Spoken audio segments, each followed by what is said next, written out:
Wa tawassaw bil haq wa tawassaw bis sabr, artinya cari lingkungan yang bisa membuat kita lebih termotivasi dalam kebaikan-kebaikan. Al-mar'u ala dini khalili. Seseorang tergantung siapa temannya. Itu berlaku dalam spiritual, berlaku dalam bisnis. Seorang motivator bisnis mengatakan, kalau Anda ingin menjadi orang sukses, coba perhatikan 5 orang yang paling dekat dengan Anda. Sukses belum? Kalau 5 orang yang paling dekat dengan Anda bukan orang sukses, berarti Anda nggak akan bisa sukses. Terus perhatikan berapa pendapatan mereka dalam sebulan.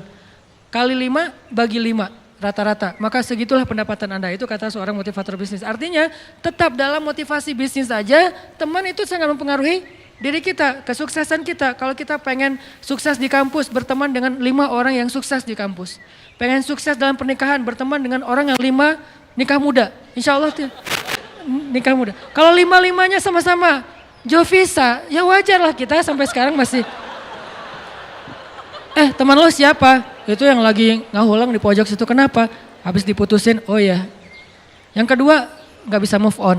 Yang ketiga, stalkingin mantan. Yang keempat, jadi 5 temannya semuanya belum bisa move on dari masa lalu gitu. Dan nasibnya sama, diputusin.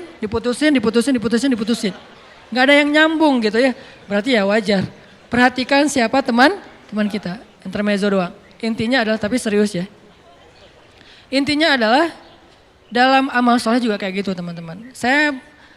Karena saya kundayan, saya nahnu du'at walaysa qudat, kami adalah da'i bukan hakim. Jadi saya tidak menjawab pertanyaan itu dari sisi fatwa. Ustaz Abdul Somad sudah menjawabnya dari sisi fatwa tentang masalah LGBT dan segala macam. Itu bagiannya Ustaz Abdul Somad. Allahu alam, beliau lebih mengerti ilmu daripada saya. Saya da'i, maka saya ngasih solusi. Solusinya apa? Tadi, belajar iman, belajar amal soleh, cari lingkungan. Karena kenapa? Kita sangat terpengaruh oleh lingkungan. Jadi Nabi Yusuf juga normal, sangat normal.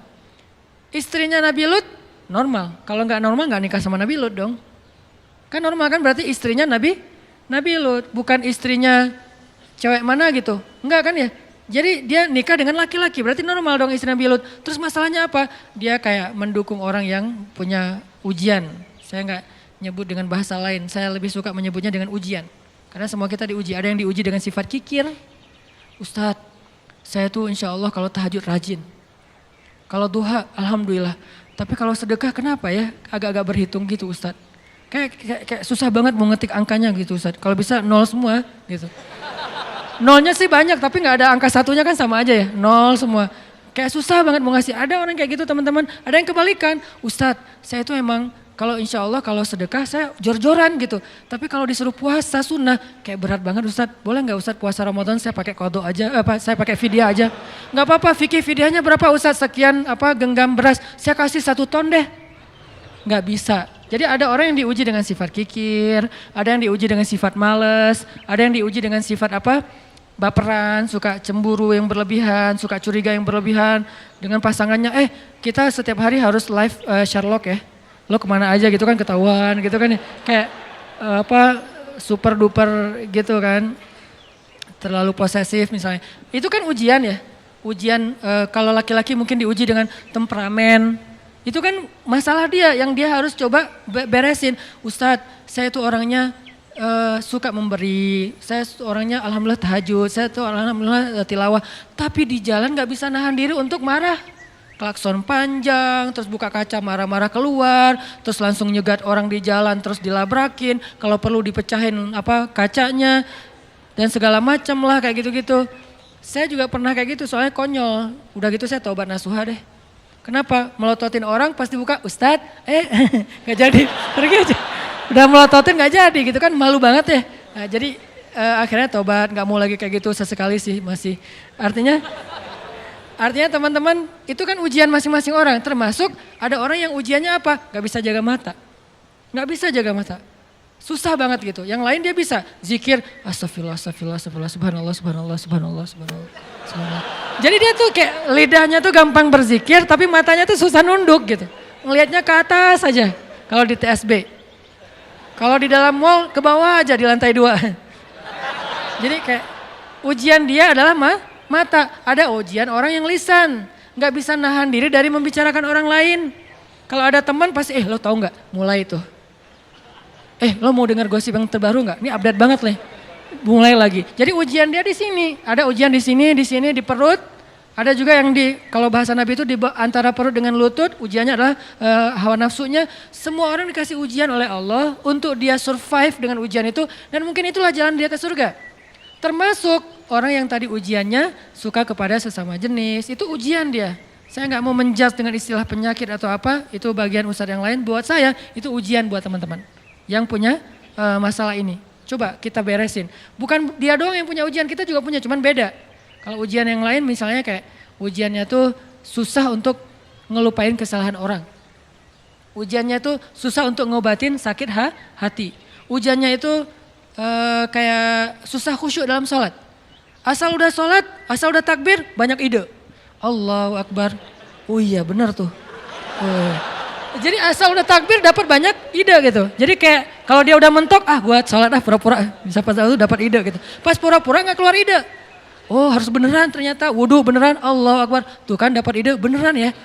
Jadi kayak ujian banget buat dia sholat khusyuk. Itu semua orang diuji oleh Allah. Kan Allah menguji kita untuk melihat keseriusan kita dalam mendekati dia gitu. Makanya teman-teman yang punya ujian yang tadi saya sebutin, yuk illalladzina amanu, belajar iman. Belajar iman itu apa Ustadz? Belajar iman itu bukan belajar wawasan, belajar ngerasain iman di sini nih. Cinta sama Allah, takut sama Allah, apalagi kalau udah sampai ketakut, ya udah punya benteng tuh. Sehingga ketika Umar bin Abdul Aziz pertama kali jadi khalifah, lalu dia kayak speech gitu, sambutan presiden baru gitu kan. Ketika dia speech, kalimat pertama yang keluar dari Umar bin Abdul Aziz apa? Inni akhafun nar. Saya takut kepada neraka. Itu kalimat pertamanya Umar bin Abdul Aziz ketika menjabat sebagai presiden. Takut kepada neraka. Itulah yang membuat dia gak bisa tidur malam hari kecuali mau mencari tahu apa masalah rakyatnya. Itu yang membuat dia akhirnya mengeluarkan semua hartanya untuk kebutuhan rakyatnya. Sampai gelang-gelang istrinya diambil. Dia bilang kepada istrinya, yang aku atau gelang. Maksudnya gimana?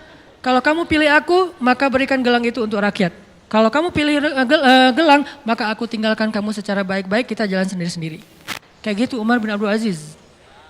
Jangan langsung dipraktekin ya. Karena Umar bin Abdul Aziz ngomong kayak gitu setelah mendidik istrinya sekian tahun. Dan istrinya juga bukan perempuan biasa. Ummul Ayal, perempuan ini namanya Fatimah.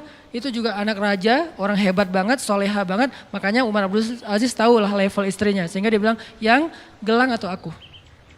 Setelah dijelaskan oleh Umar bin Abdul Aziz, apa kata jawaban istrinya?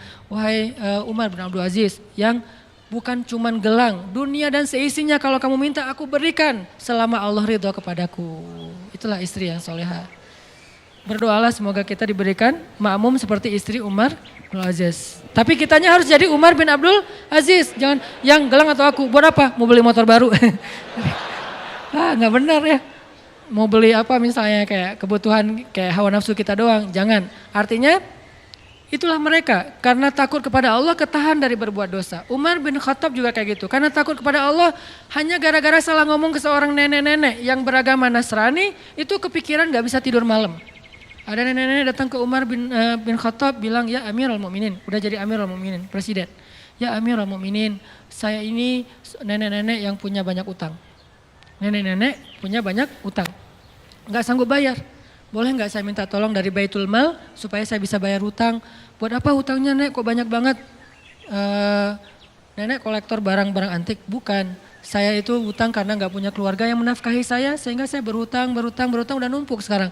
Angkanya sih nggak gede, cuman buat seorang nenek-nenek yang nggak punya pekerjaan besar. Akhirnya Umar mengambil dari Baitul Mal dibayarin hutangnya. Nggak sengaja Umar ngelihat nenek-nenek ini pakai kalung salib. Umar baru tahu ternyata dia Nasrani bukan Muslim. Akhirnya Umar nanya gini, nenek udah ngeliat kan Islam kayak gimana? Ya gimana menurut nenek? Islam agama yang luar biasa.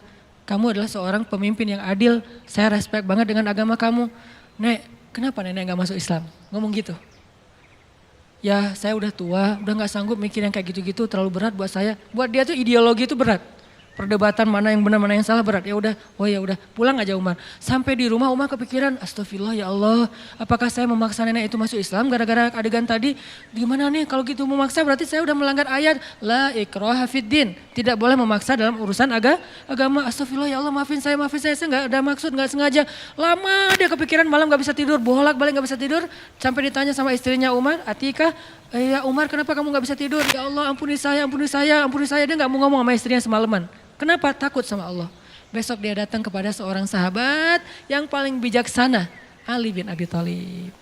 Ali itu paling bijaksana, luar biasa ilmunya. Ya Abul Hasan panggilannya. Ali gimana nih? Gimana emang ceritanya? Diceritain. Wahai Umar, kamu bermaksud memaksa? Tidak, kalau gitu innamal a'malu binniyat. Beneran? Beneran. Alhamdulillah.